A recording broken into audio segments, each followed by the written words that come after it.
All right, we'll do a compression test, man. Crank the engine. Yeah, turn over.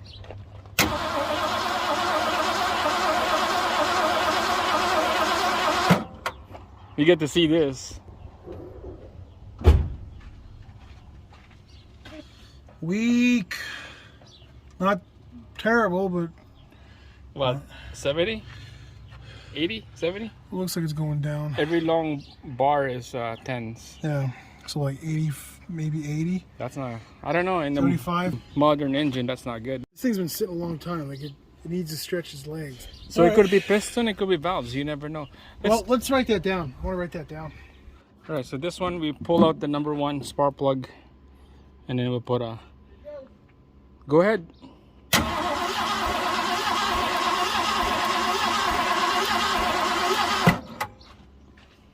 Thanks.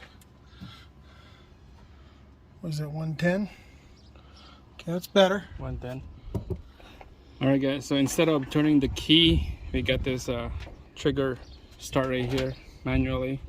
So this is a starter solenoid. On the starter, there's no solenoid. On the modern vehicle with the starter, there's a solenoid built in. There's only one wire going to the starter. That will be the positive wire right here. This is positive from the battery. When you close the loop with this trigger, it will trigger the solenoid, will send power to this black wire. That would be the power. So hopefully this is right. So you got the on position on the key. Press the trigger. Look at that. Perfect. You're good? Yep. Compression is good? Well, it's just, this is cylinder 3. There you go. 4, 5, 6. About 65. 65. Same thing as the number 2. Number 2. Yeah.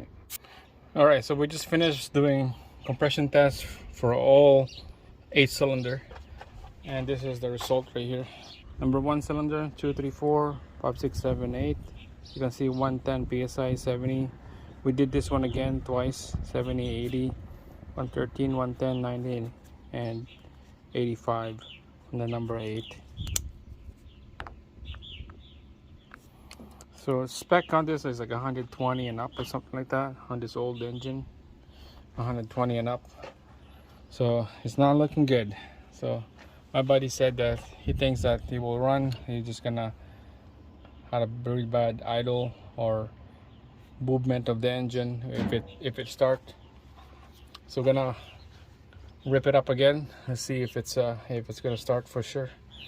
So we kind of cleared out the cylinder by taking out the spark plugs and crank it and get all that oil, gunk, and carbon build up.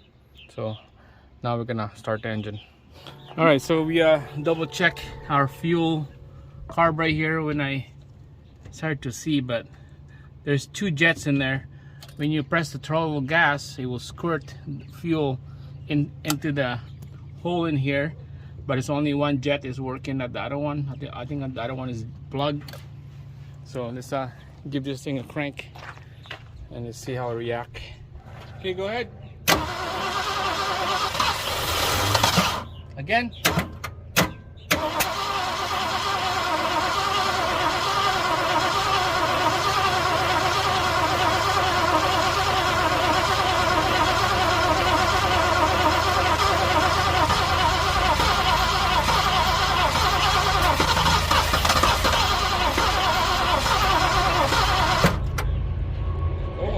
Get in there. Yeah, use the gas pedal if you want to.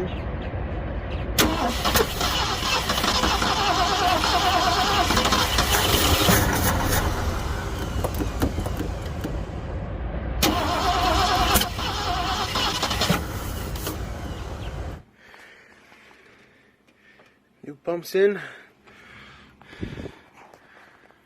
think this float is stuck though, because when you turn the car over, gas just starts shooting out of both of these. Just like a little geyser.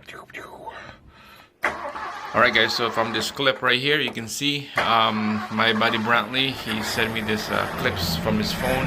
The engine is idling on its own now. You can see it started nice. He sent this carb to his mechanic to get it resealed, cleaned up. So it was just like a clogged up carburetor, and the float was not working well. And we're gonna be fixing that coil plug right there, it was exposed. We had to pull that boot out so they would go into the coil. And I see a little bit of idle right there, and this is his garden hose. I told him to need to flush the cooling system. It's bone dry, so he needs to back flush his cooling system, take out the lower rad hose and flush it out before he put a coolant in there. Need to have a coolant so that this thing will idle with the coolant. When I say coolant, what I meant is water. So that's it, guys. This is the fix. We got it running. There's more problem on this. I'm gonna be working on brakes, clean the fuel tanks, get all the dirt and rust out, and there is so much more. So that would be in next season here. Winter is coming up. He's gonna be doing all this stuff next time. Thanks for watching.